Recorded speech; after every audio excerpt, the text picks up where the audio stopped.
O meu irmão disse que precisava da minha assinatura para resolver a papelada da herança, mas na verdade estava a roubar tudo para fugir do país.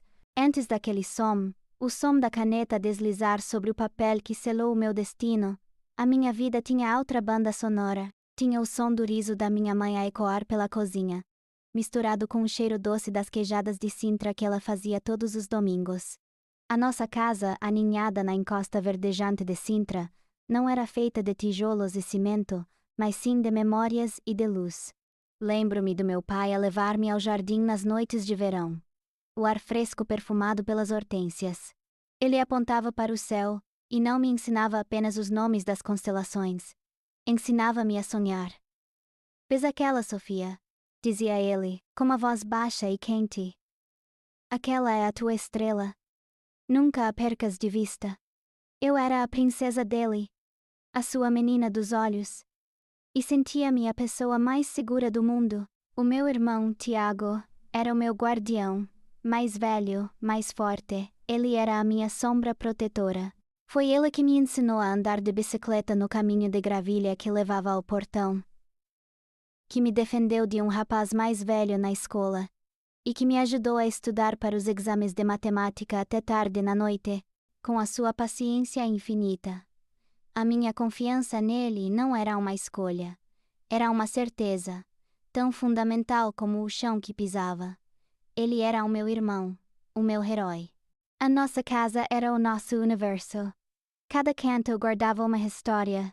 A marca na ombreira da porta onde o pai mira a nossa altura todos os anos, a pequena janela da cozinha onde a mãe se sentava a cantarolar fados baixinho enquanto descascava batatas, o velho sofá da sala onde nos aninhávamos os quatro para ver filmes, cobertos pela mesma manta de lã. Aquele lugar era o coração pulsante da nossa família, um arquivo sagrado do amor que nos unia. E eu, na minha inocência, acreditava que seria nosso para sempre. E então o telefone tocou. Eram 3 da manhã. E o som rasgou o silêncio da noite, um alarme estridente que fez o meu coração saltar. O mundo que eu conhecia, quente e seguro, acabou ali, naquela chamada. Uma voz calma e profissional do outro lado da linha disse palavras que não faziam sentido. Acidente. Autoestrada. Lamentamos imenso. O tempo estilhaçou-se. O ar nos meus pulmões transformou-se em vidro. O choque foi tão absoluto, tão violento, que não houve gritos, nem lágrimas. Apenas um vazio branco e ensurdecedor que engoliu tudo. O funeral foi um borrão de caras tristes e roupas escuras. O cheiro dos lírios era tão intenso que me sufocava, e a chuva fina que caía lá fora parecia chorar comigo. O mundo tinha parado de girar. As pessoas moviam-se, falavam em sussurros, mas para mim tudo estava congelado naquele momento. A única coisa real era a mão de Tiago a segurar a minha com força. Agarramo-nos um ao outro em frente às duas campas abertas, não como irmão e irmã, mas como os únicos sobreviventes de um naufrágio, à deriva num oceano de dor que mais ninguém conseguia compreender. Ele era a minha única âncora. Naquela noite, na nossa casa agora silenciosa e fria, ele abraçou-me enquanto eu tremia no sofá, enrolada na manta da minha mãe. As suas palavras foram um sussurro no meu cabelo, um bálsamo para uma ferida que eu achava que nunca iria sarar. Estamos juntos nisto, mana, disse ele com a voz embargada pela sua própria dor. Eu vou cuidar de ti, prometo. E eu acreditei. Agarrei-me àquela promessa como se a minha vida dependesse dela. Porque naquele momento dependia. A primeira reunião com o advogado foi surreal. Estávamos sentados num escritório impessoal, rodeados de livros e papéis que representavam o fim da vida dos nossos pais.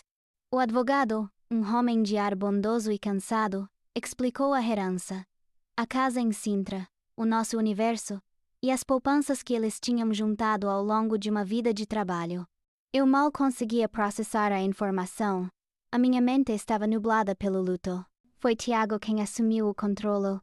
Ele fez as perguntas certas, falou com uma maturidade e uma responsabilidade que me impressionaram.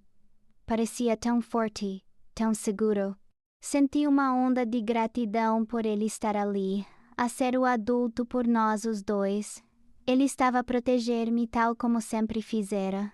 Naquelas primeiras semanas, a nossa solidão era uma coisa palpável. A casa parecia um gigante adormecido. Os seus corredores cheios de ecos e fantasmas. Éramos só nós os dois, perdidos num luto partilhado. E foi essa solidão, essa dependência total que eu sentia dele que ironicamente me deixou cega. Deixou-me vulnerável a uma traição que a minha mente e o meu coração eram simplesmente incapazes de conceber. Com o passar das semanas, o nevoeiro denso do luto começou a dissipar-se, mas não revelou a luz do sol. Em vez disso, deu lugar a uma névoa fria e desconfortável que se instalou na nossa casa. A mudança em Tiago foi subtil no início, como uma nota desafinada numa canção familiar. Ele começou a afastar-se, a fechar-se num mundo onde eu não podia entrar. As longas conversas que tínhamos na sala, partilhando memórias, foram substituídas por um silêncio tenso, quebrado apenas pelo som constante do seu telemóvel a vibrar. Ele passava horas fechado no antigo escritório do pai. A porta, que sempre estivera aberta, agora era uma barreira. Eu ouvia a sua voz do outro lado, não a voz calma e protetora do meu irmão, mas um sussurro apressado e ansioso carregado de uma tensão que me arrepiava. Quando ele finalmente saía, o seu rosto estava pálido, os olhos fundos e assombrados. Ele parecia um homem encurralado. Quando eu lhe perguntava com o coração apertado de preocupação o que se passava, ele encolhia os ombros e forçava um sorriso cansado. Não te preocupes, mana. São só problemas no trabalho. Nada demais. Outras vezes a desculpa era diferente, mas igualmente vaga. Fiz uns investimentos que correram mal, coisas de adultos. Eu trato disto. A minha mente, ainda frágil pela perda, agarrava-se a estas explicações. O meu Tiago, o meu protetor, estava a carregar o peso do mundo nos ombros para me poupar. Era isso que eu dizia a mim mesma. A dor dele era um eco da minha, e o meu instinto era cuidar dele tal como ele prometera cuidar de mim. Uma noite, depois de uma chamada particularmente longa que o deixou a tremer, sentei-me ao lado dele no sofá. Tiago, disse eu baixinho, as poupanças dos pais são nossas. Se estás com problemas, o dinheiro está lá. É para nos ajudarmos um ao outro. Ele afastou-se quase como se a minha oferta o tivesse queimado. O seu não foi demasiado rápido, demasiado ríspido. De maneira nenhuma, Sofia. Esse dinheiro é para o teu futuro. Eu sou o irmão mais velho. Eu resolvo os meus problemas. As suas palavras soavam nobres, mas o seu olhar fugia do meu, e pela primeira vez, uma pequena fissura de dúvida abriu-se no meu coração. Foi então que ele começou a falar da herança como uma urgência que me parecia estranha, quase desesperada. Temos de resolver esta papelada toda o mais depressa possível, dizia ele, andando de um lado para o outro na sala. Não aguento mais ter estas coisas a pairar sobre as nossas cabeças. Precisamos de despachar isto, de virar a página para podermos seguir em frente. A sua lógica parecia fazer um sentido perverso. Eu também queria virar a página da dor, da burocracia, de tudo que me lembrava que os meus pais tinham desaparecido para sempre. A sua pressa, que antes me parecia estranha, começou a parecer-se com a minha própria necessidade de escapar. Eu não via que, enquanto eu tentava fugir da dor, ele estava a planear a sua fuga de algo muito pior. A sua urgência materializou-se numa terça-feira à tarde. A campainha tocou. Um som insistente que me sobressaltou. Era ele. Tiago estava à minha porta, não com o ar cansado e sombrio das últimas semanas, mas com uma ansiedade febril que o fazia parecer um estranho. Tinha olheiras profundas, um brilho de suor na testa, e agarrava uma pasta de documentos, como se fosse a sua única tábua de salvação. Sofia, ainda bem que estás em casa, disse ele. Entrando sem ser convidado, a sua energia nervosa a encher o meu pequeno apartamento em Lisboa. Ele largou a pasta na mesa da cozinha, abrindo-a com mãos trêmulas. Estive com o advogado. Boas notícias. Ele falava depressa, as palavras a atropelarem-se umas às outras. Ele disse que se assinarmos isto agora... Ele. empurrando um documento com várias páginas na minha direção e apontando para uma linha no fundo. Podemos tratar do inventário muito mais depressa e evitar mais impostos. É só uma procuração para eu tratar de tudo. Assim não tens de te preocupar com mais nada. Ele sorriu, mas o sorriso não chegou aos seus olhos assombrados. Eu olhei para o jargão legal, para as cláusulas e parágrafos que dançavam à minha frente. Uma sensação fria de alarme percorreu-me a espinha. Deixa-me só ler com calma, Tiago. Pedi, estendendo a mão para pegar nos papéis. A sua expressão mudou num instante. O sorriso desapareceu, substituído por uma máscara de mágoa e desilusão. Foi a sua jogada de mestre. Não confias em mim? Perguntou ele, a voz baixa e carregada de uma dor que me atingiu diretamente no coração. Sofia, depois de tudo o que passamos... Ele fez uma pausa, deixando o peso daquelas palavras assentar sobre mim. A mãe e o pai, eles iriam querer que estivéssemos unidos, que resolvêssemos isto juntos. Eu só estou a tentar fazer o que é melhor para nós. Cada palavra era uma faca. Ele invocou a nossa dor partilhada, a memória sagrada dos nossos pais, e usou-as como uma arma contra mim. Senti-me pequena, mesquinha, culpada por sequer ter duvidado. Como podia eu desconfiar do meu irmão, do meu protetor, quando ele só estava a tentar poupar-me de mais sofrimento? A dúvida no fundo do meu estômago era um nó apertado, uma voz a gritar que algo estava errado. Mas eu silenciei-a. Engoli-a com a minha culpa e a minha dor. Peguei na caneta que ele me estendia. A minha mão tremia ligeiramente. O som da ponta da caneta a tocar no papel foi desproporcionalmente alto no silêncio do meu apartamento. Um arranhão seco, final. Enquanto meu nome tomava forma na linha pontilhada, senti que não estava a assinar um documento, mas sim a minha própria sentença. Ignorei. Tinha de ignorar. Assim que a caneta se levantou do papel, a tensão abandonou o corpo de Tiago. Ele suspirou, um som de alívio puro. Pegou nos documentos rapidamente, quase com avidez, e colocou-os de volta na pasta. Inclinou-se e beijou-me na testa, um gesto que sempre fora de carinho, mas que naquele momento pareceu frio, ensaiado. Obrigado, mana. Vais ver que foi o melhor. Fica bem. E com isso, ele virou-se e saiu. A porta bateu atrás dele, um som oco e definitivo. Fiquei parada no meio da sala, a olhar para a madeira da porta que nos separava. O apartamento de repente pareceu vazio, e o silêncio que ele deixou para trás não era de paz. Era um silêncio pesado, sufocante, cheio de palavras não ditas e de uma verdade terrível que eu tinha acabado de autorizar. Nos primeiros dias, o silêncio dele foi um alívio. Eu disse a mim mesma que ele precisava de espaço, que a tarefa de lidar com a herança era um fardo pesado e que ele se isolara para me proteger, como sempre. Mas quando uma semana se transformou em 2, o silêncio deixou de ser um espaço vazio e tornou-se um muro. As minhas chamadas iam diretamente para o correio de voz, a caixa de entrada cheia. As minhas mensagens ficavam por ler 2 marcas azuis solitárias a encararem-me no ecrã, uma prova silenciosa de que eu estava a ser ignorada. A preocupação, uma pequena semente plantada no dia em que assinei aqueles papéis, começou a germinar, as suas raízes a apertarem-se à volta do meu peito. Numa manhã de sexta-feira, incapaz de suportar mais a incerteza, conduzi até ao apartamento dele em Benfica. Bati à porta, primeiro com suavidade, depois com mais força, o som a ecoar no corredor silencioso do prédio. Ninguém respondeu. O pânico, frio e agudo, começou a subir pela minha garganta. Foi então que o senhorio, um homem mais velho e rabugento que me reconheceu, saiu do seu apartamento. Se procura o senhor To. Tiago, já não o vai encontrar, disse ele, com uma indiferença que me feriu. Ele entregou as chaves e mudou-se na semana passada. Disse que ia para o estrangeiro, tentar a sorte. As palavras dele pairaram no ar, roubando-me o fôlego. Estrangeiro? Sem se despedir? Sem dizer nada? O meu coração batia descontroladamente enquanto eu conduzia para Sintra. Era a minha última esperança. O único pensamento lógico que a minha mente em pânico conseguia formar.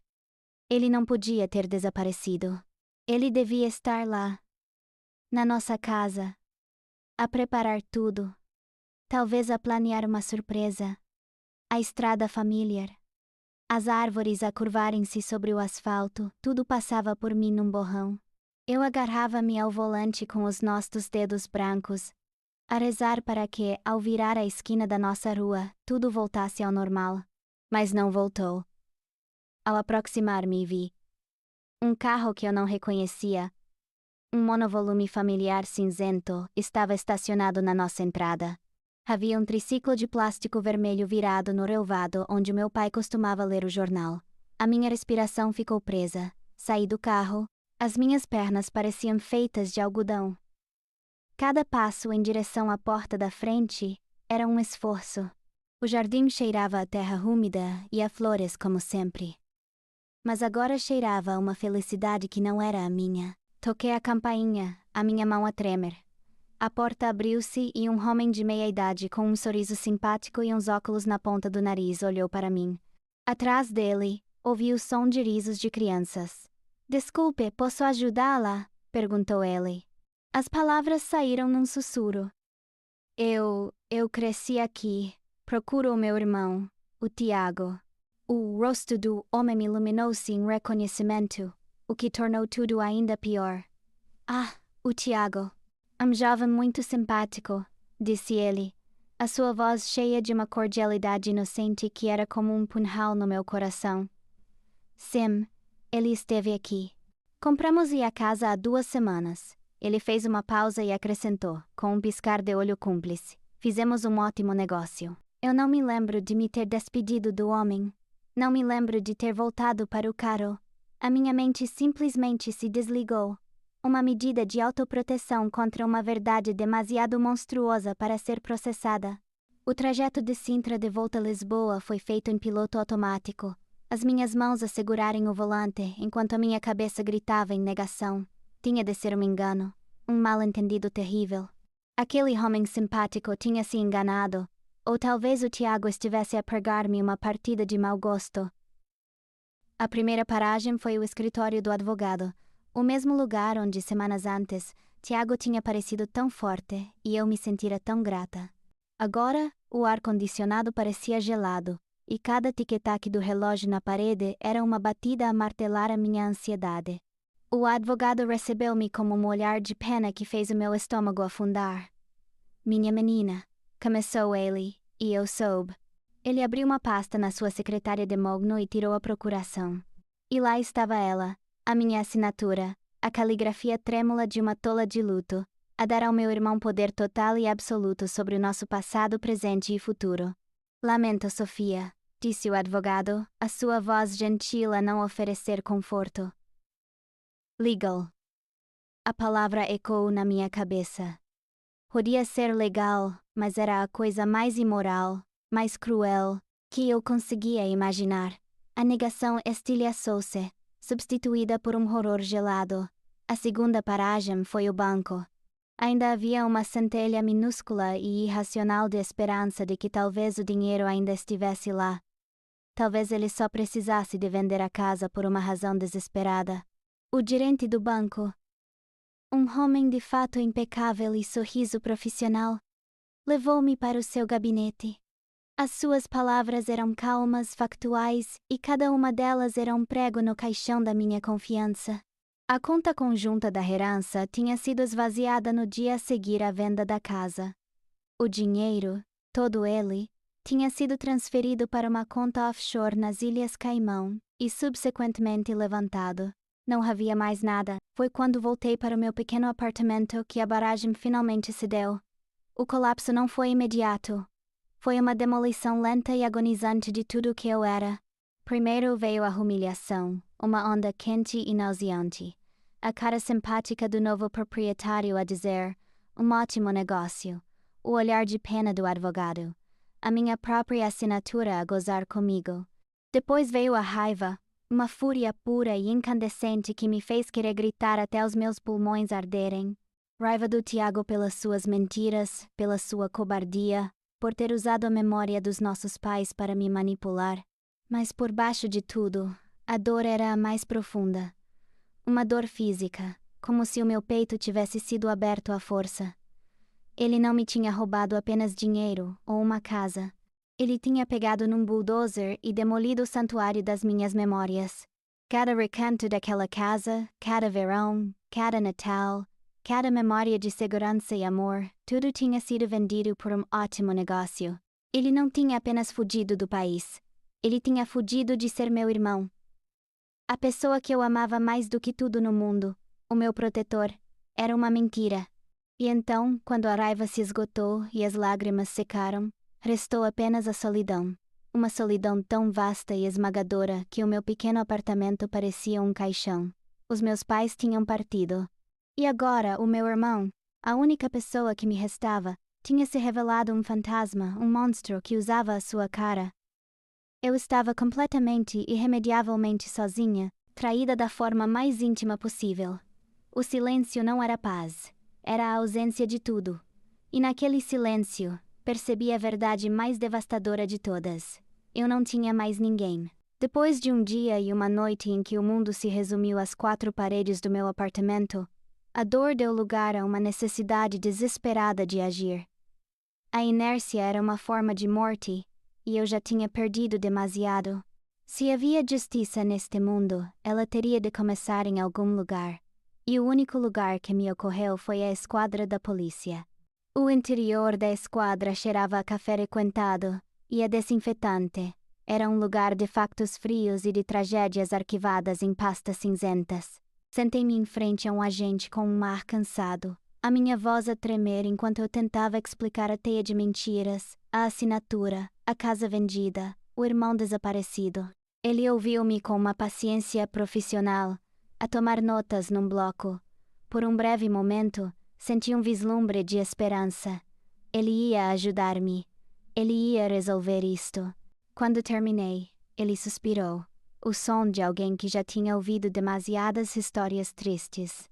Minha senhora, disse ele, e o tratamento formal fez-me sentir ainda mais distante. Eu compreendo a sua situação. E lamento imenso o que lhe aconteceu. Ele folheou as suas notas. Mas do ponto de vista legal, o seu irmão não cometeu um crime. A senhora assinou uma procuração. Com esse documento, a venda foi legal. As suas palavras eram calmas, racionais, e cada uma delas era um golpe. Isto é um caso civil, não criminal. E quanto a encontrá-lo, se ele já saiu do país, como diz, as nossas mãos estão praticamente atadas. É quase impossível. Saí da esquadra com o zumbido da palavra civil nos ouvidos. Não havia crime. Apenas um coração partido e uma vida destruída. Mas isso aparentemente não era contra a lei. Derrotada pelo sistema, virei-me para o último recurso que me restava: a família. Liguei à minha tia, a irmã da minha mãe, esperando ouvir uma voz cheia de compaixão e de raiva em meu nome. O que ouvi foi uma mistura de pena e de um julgamento que me cortou mais fundo do que a indiferença da polícia. Oh, querida, que coisa horrível, disse ela inicialmente. Mas depois vieram as perguntas. Mas como é que assinaste sem ler, Sofia? O teu pai sempre te disse para teres cuidado. Um primo, a quem liguei a seguir, foi ainda mais direto. Olha, Sofia, para ser honesto, o teu irmão nunca foi de confiança. Toda a gente sabia que ele tinha seus problemas. Cada conversa era uma variação do mesmo tema. Eles viam a minha dor, mas não a compreendiam. Olhavam para mim e viam uma vítima, sim, mas uma vítima da sua própria ingenuidade. Ninguém parecia entender a profundidade da traição. Ninguém parecia perceber que o que me tinha sido roubado não era apenas uma casa ou dinheiro. Tinha-me sido roubada a confiança, a segurança, a própria fundação da minha vida. Para eles era uma questão financeira, uma herança malquerida. Para mim, era a aniquilação da minha alma, executada pela única pessoa no mundo que eu acreditava que morreria para me proteger. Estava completamente sozinha. Um grito num vazio onde ninguém conseguia ouvir a verdadeira natureza da minha dor. O isolamento tem um efeito estranho. Depois de os gritos silenciosos se calarem, fica uma clareza fria e afiada. Se o mundo não me ia dar respostas, eu teria de as encontrar sozinha. A raiva, antes uma chama descontrolada, solidificou-se numa determinação gelada. O meu primeiro passo foi voltar ao início da sua fuga, o apartamento em Benfica. O senhorio foi relutante. A casa já está para alugar, não pode entrar, disse ele através da porta entreaberta. Mas eu insisti, e usei a minha dor como uma chave. Por favor, supliquei. A minha voz a falhar no ponto certo. Eu só preciso de ver se ele deixou alguma recordação dos nossos pais. Qualquer coisa. Por favor. Ele cedeu com um suspiro irritado, entregando-me a chave. Meia hora. Nem mais um minuto. O apartamento estava estranhamente limpo, estéril. O cheiro dele tinha desaparecido, substituído pelo aroma químico de lascívia. O eco dos meus passos no chão de madeira era o único som. Era um espaço assombrado, não por fantasmas, mas pela ausência de vida. Abri armários vazios, corri os dedos sobre superfícies poeirentas. Não procurava dinheiro, procurava um porquê. Um pedaço de papel, uma nota, qualquer coisa que explicasse como meu irmão se tinha transformado num monstro. Quando estava prestes a desistir, notei que a última gaveta da cozinha estava ligeiramente encravada. Forcei-a. Atrás de um monte de menus de takeaway antigos e elásticos partidos, estava uma caixa de sapatos. O meu coração começou a bater mais depressa. Abri a tampa com os dedos a tremer. Não havia dinheiro. Não havia joias. Havia apenas papel. Retirei o primeiro maço. Eram impressões de mensagens de texto. A linguagem era violenta, as palavras cruas. Sabemos onde a tua irmã vive. Tens uma semana. Depois vamos à procura dela. O teu tempo acabou. Senti o sangue a fugir-me do rosto. O que era isto? Peguei noutro papel. Uma carta de aspecto oficial, mas de uma empresa de cobranças que eu nunca tinha ouvido falar. A exigir o pagamento de 50.000 euros, com juros diários que fariam qualquer banco corar de vergonha. E então, no fundo da caixa, encontrei-o. Um pedaço de papel de caderno, amarrotado e manchado de café. Nele, a caligrafia apressada de Tiago. Eram cálculos, uma lista de nomes ao lado de números enormes, e no fundo, sublinhado 3 vezes, estava a fonte de tudo. Dívida de jogo, 120. Fiquei ali, de joelhos no chão frio da cozinha, com as provas do desespero do meu irmão espalhadas à minha volta. O ar faltou-me. A imagem que eu tinha construído dele, a de um traidor frio e calculista que tinha fugido para uma vida de luxo, desmoronou-se. Ele não era um monstro ganancioso. Era um homem aterrorizado, afogar-se numa dívida que não conseguia pagar, a ser caçado por pessoas que não hesitariam em me usar para o atingir. A raiva ainda lá estava, uma brasa a arder no meu peito. A traição ainda era real. Mas agora misturava-se com algo novo e desconfortável, uma pity amarga. A narrativa na minha cabeça começou a mudar. A questão já não era apenas como é que ele pôde fazer-me isto. Tinha se transformado numa pergunta muito mais sombria e complexa. Em que tipo de inferno é que ele estava para nos fazer isto? A sua motivação não fora apenas a ganância, fora o medo. E esse medo, de alguma forma, era ainda mais assustador. A caixa de sapatos não me deu paz. Deu-me um mapa para um inferno que eu não sabia que existia. Os nomes na lista de dívidas de Tiago eram desconhecidos, mas havia um que eu reconheci, rabiscado ao lado de um pequeno empréstimo, Miguel. Miguel era o melhor amigo de Tiago desde a faculdade, o seu padrinho de eleição se algum dia ele se casasse. Se alguém sabia a verdade, era ele. A primeira chamada foi previsível. A sua voz, normalmente descontraída, ficou tensa assim que ouviu a minha. Sofia. Lamento imenso, mas não sei de nada, disse ele, a sua recusa demasiado rápida para ser honesta. Não me quero meter nos assuntos do Tiago. Eu insisti, mas ele foi inflexível e desligou. Mas a Sofia, que pedia por favor, tinha ficado para trás. A Sofia, que agora existia, não aceitava um não como resposta. Na manhã seguinte, estava à espera dele à porta do escritório de arquitetura onde ele trabalhava. Quando ele me viu, O seu rosto empalideceu. Sofia, o que é que estás aqui a fazer? Sibilou ele, olhando nervosamente para os seus colegas. Eu já te disse que não sei de nada, não disse uma palavra. Apenas peguei no meu telemóvel, abri a galeria de fotografias e mostrei-lhe a imagem que tinha tirado a mensagem de texto mais explícita. Sabemos onde a tua irmã vive. O ar abandonou os pulmões de Miguel. Ele olhou da fotografia para o meu rosto e a sua fachada de lealdade desmoronou-se. A preocupação genuína substituiu a sua recusa. Anda, disse ele, a sua voz agora um murmúrio derrotado. Vamos tomar um café. Sentados num café barulhento, a verdade finalmente veio de cima, uma torrente de segredos feios que ele carregava há meses. Começou com pouco, sabes? Disse Miguel, a mexer no seu café sem o beber. Apostas de futebol, poker online. Ele dizia que controlava, mas ele não controlava. A adição era como um cancro, a crescer silenciosamente até tomar conta de tudo. Quando ficou sem dinheiro, pediu emprestado às pessoas erradas. Não eram bancos, Sofia, eram agiotas, tipos que te partem as pernas por 100 euros. As dívidas cresceram. E com elas, a violência das ameaças. E então, há cerca de 3 meses, eles cruzaram a linha final. Começaram a seguir-me. Enviaram ao Tiago uma fotografia minha a sair do supermercado. Foi aí que ele perdeu a cabeça, continuou Miguel, a sua voz embargada. Ele estava em pânico absoluto. Não dormia, mal comia, estava a desmoronar-se. Miguel finalmente olhou para mim, os seus olhos cheios de uma tristeza profunda. Ele só dizia uma coisa, repetidamente: tenho de a proteger, tenho de a tirar do caminho.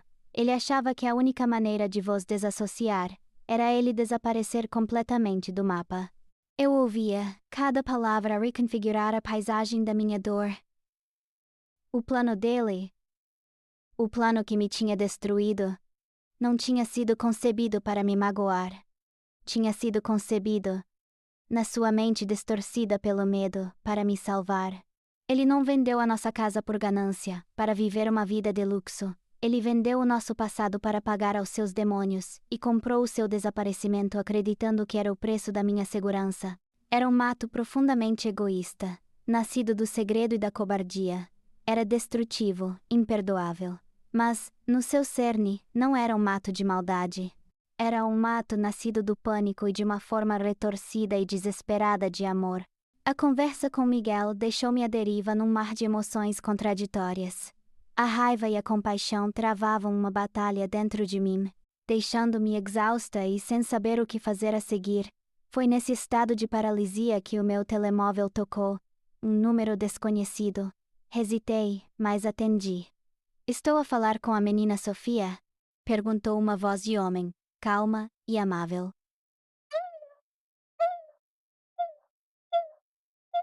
O meu nome é Antônio Almeida. Eu sou o novo proprietário da casa dos seus pais em Sintra. O meu coração parou. Por um instante, o pânico regressou, pensando que era mais um problema. Mas o tom dele era diferente. Ouça, eu sei que isto pode ser estranho, continuou ele. Mas as notícias correm depressa numa vila pequena. Eu ouvi o que aconteceu. E eu só queria dizer que lamento imenso, do fundo do coração. A sua sinceridade era tão inesperada, tão diferente da pena e do julgamento que eu tinha recebido, que me deixou sem palavras. Ele convidou-me para tomar um café em Sintra, e algo na sua voz me disse que eu podia confiar nele. Sentamo-nos numa pequena esplanada na vila, não muito longe da nossa antiga casa. O Sr. Almeida era um homem de cabelos brancos e olhos gentis, um avô que o destino não me tinha dado. Ele não fez perguntas indiscretas, apenas me ouviu. E depois, tirou um pequeno livro de capa de cabedal gasta da sua pasta e pousou-o na mesa à minha frente. Eu encontrei isto, disse ele baixinho. Estávamos a fazer umas pequenas obras na lareira. Havia um tijolo solto. Estava escondido lá dentro. Era o diário do meu pai. A caligrafia dele, forte e inclinada, saltou da página e atingiu-me como uma onda. O Sr. Almeida tinha marcado uma página. Com as mãos a tremer eu li. A data era de 30 anos antes, pouco depois dele se casar com a minha mãe. Nela, o meu pai, o meu pilar de força e honestidade, confessava um segredo que levara para o túmulo. Na sua juventude, antes de conhecer a minha mãe, tinha se metido num mau negócio, acumular dívidas enormes e, por vergonha, escondera tudo de todos, quase perdendo tudo que tinha. Ele escrevia sobre o medo paralisante, sobre a vergonha de falhar e sobre a sua decisão de nunca contar isto aos seus filhos, para que eles sempre o vissem como um homem infalível. As lágrimas escorriam pelo meu rosto enquanto eu lia. Não era apenas a história do meu pai. Era a história do meu irmão. Tiago não estava apenas a cometer um erro. Estava a repetir um padrão. Um padrão trágico de segredo e de vergonha, passado de pai para filho em silêncio. O silêncio do meu pai, destinado a proteger, tinha deixado o meu irmão completamente sozinho para lutar contra os mesmos demônios. O Sr. Almeida esperou que eu me acalmasse. A sua presença uma âncora de calma. Minha menina, disse ele. A sua voz cheia de uma compaixão genuína. Eu não lhe posso devolver a casa. A lei é a lei, e o que está feito, está feito. Mas o que aconteceu aqui foi uma injustiça moral, não legal. Ele inclinou-se para a frente. Os seus olhos a encontrarem os meus. Eu quero ajudá-la. Se a Sofia precisa de encontrar o seu irmão, de resolver isto de uma vez por todas, eu posso dar-lhe o apoio de que precisa. A sua oferta não era apenas dinheiro, era validação. Era a primeira mão estendida na escuridão. E eu agarrei-a com a pouca força que me restava. Com a ajuda do Sr. Almeida a dar-me um chão firme debaixo dos pés, voltei à caixa de sapatos, o meu arquivo de miséria. Desta vez não li as cartas com o coração de uma vítima, mas com os olhos de uma caçadora. E foi então que reparei num pormenor que me tinha escapado no meio do choque inicial. Numa das últimas mensagens, rabiscada com uma urgência ameaçadora, estava uma frase: o acerto de contas final é em Badajoz. Depois disso, desaparece. Badajoz, a cidade na fronteira, a porta de saída de Portugal. Uma dedução lógica formou-se na minha mente, fria e clara. Ele tinha atravessado a fronteira para a Espanha. E para onde iria um homem a fugir, com uma quantidade limitada de dinheiro que tinha de durar uma vida inteira? Não para Madrid ou Barcelona. Ele iria para o sul, para a Andaluzia, onde o sol é forte, o custo de vida é mais baixo e as sombras são suficientemente longas para um homem se esconder. Sevilha. O nome surgiu na minha cabeça com a certeza de um instinto. Como o dinheiro que o Sr. Almeida me transferiu, não comprei um bilhete de avião. Isso seria demasiado rápido, demasiado limpo. Comprei um bilhete de autocarro. Uma viagem noturna, longa e lenta, que me daria tempo para pensar, para me preparar para a confrontação que se avizinhava. Na estação de Sete Rios, no meio da multidão anônima de partidas e chegadas, senti-me completamente desligada da minha antiga vida. Eu não era mais a Sofia que chorava por uma casa perdida. Era uma mulher com uma missão. A viagem foi longa e solitária, uma penitência sobre rodas. As luzes de Lisboa desapareceram no espelho retrovisor. E a escuridão da autoestrada tornou-se um ecrã para as minhas memórias. Vi o rosto do meu pai a sorrir, o som da minha mãe a cantar. Vi o Tiago, o meu herói de infância, a empurrar o meu baloiço cada vez mais alto. E depois, vi o seu rosto tenso à minha porta, a sua mão a empurrar os papéis para mim, o seu beijo frio na minha testa. A cada quilômetro que passava, o ódio e a dor começaram a transformar-se em algo diferente. Um cansaço profundo e uma necessidade avassaladora de fechar este capítulo. Enquanto as paisagens áridas da Extremadura espanhola davam lugar às oliveiras da Andaluzia sob a primeira luz da manhã, eu percebi a verdade da minha jornada. Isto já não era sobre a herança. O dinheiro tinha sido corrompido pela traição. E a casa estava manchada pela mentira.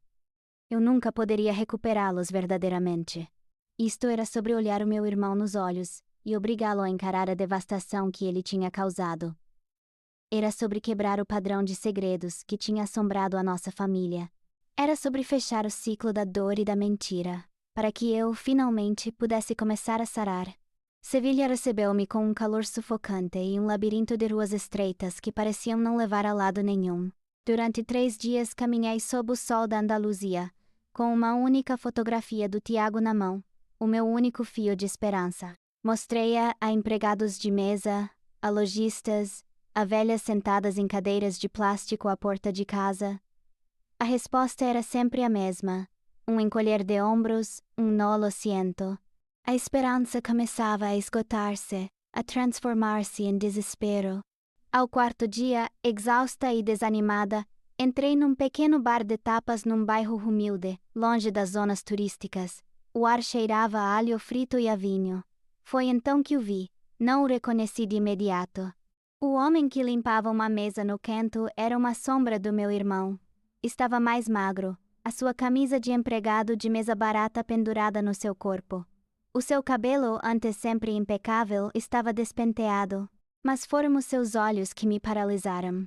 A arrogância confiante tinha desaparecido, substituída por um olhar assustado, cansado, o de um animal que sabe que está a ser caçado. Sentei-me numa mesa escura no fundo. Ele aproximou-se, de cabeça baixa, sem me ver. "Que vai tomar?" perguntou ele num espanhol arrastado.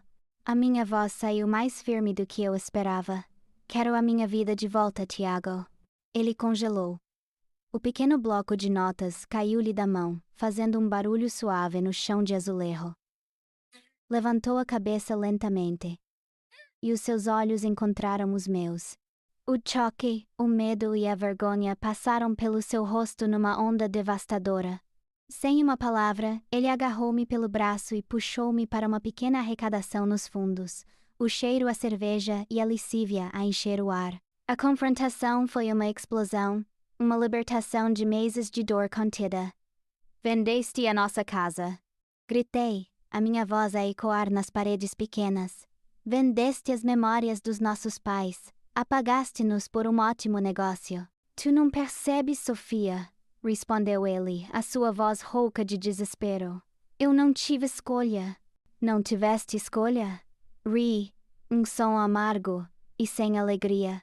"Tu mentiste-me. Usaste-me, fizeste-me assinar a sentença de morte da nossa família." As acusações e as defesas fracas ricochetearam entre nós, uma tempestade de dor e de raiva.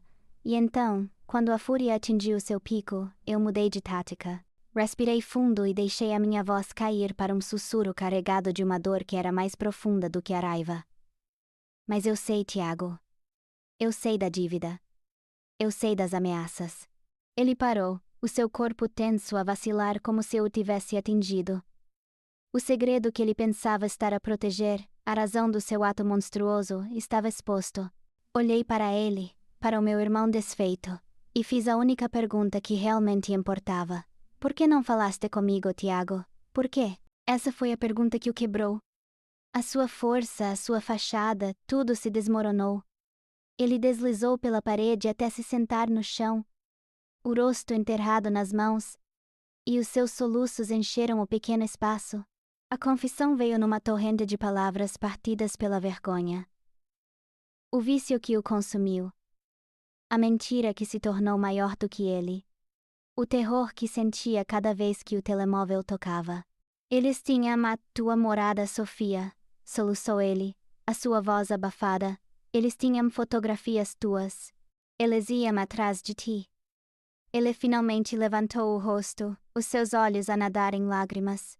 "Eu achei que se eu lhes pagasse e desaparecesse, eles te deixariam em paz." A sua voz quebrou-se. "Destruí a nossa família para tentar salvar-te." A confissão dele pairou no ar pesado da arrecadação, uma verdade feia e crua que mudou tudo. Olhei para o meu irmão encolhido no chão, e a raiva que me tinha alimentado durante semanas deu lugar a uma clareza exausta. A vingança. O desejo de o ver sofrer como eu sofri. Pareceu-me de repente uma coisa pequena e vazia. Mandá-lo para a prisão pela fraude que ele cometeu contra mim não iria restaurar as nossas memórias nem curar a ferida da sua traição. A verdadeira doença não era o ato dele. mas o medo que o tinha motivado. A verdadeira justiça não era vingança, era responsabilidade. Levantei-me, a minha sombra a cobri-lo. Ele encolheu-se, à espera de mais gritos, mais acusações. Em vez disso, a minha voz saiu calma, inabalável. Levanta-te, Tiago. Ele olhou para mim, confuso. Eu estendi-lhe a mão. Depois de uma longa hesitação, ele aceitou-a, os seus dedos frios e trêmulos. Quando ele se pôs de pé, olhei-o nos olhos e dei-lhe o meu ultimato. Vais voltar comigo para Portugal. Vais enfrentar o que fizeste. Vi o pânico a voltar aos seus olhos, o seu instinto de fuga a gritar. Mas antes que ele pudesse protestar, acrescentei as palavras que ele não esperava. Mas não vais fazê-lo sozinho. A viagem de autocarro de volta foi feita num silêncio quase absoluto. Sentámo-nos lado a lado, dois estranhos ligados por uma tragédia partilhada. O ar entre nós estava carregado de palavras não ditas. Ele olhava pela janela, o seu rosto um mapa de vergonha. Eu olhava em frente, meu coração pesado com o fardo da decisão que tinha tomado. Não era um regresso feliz. Era uma marcha solene em direção às consequências. De volta a Lisboa, não o levei para minha casa, nem para um hotel.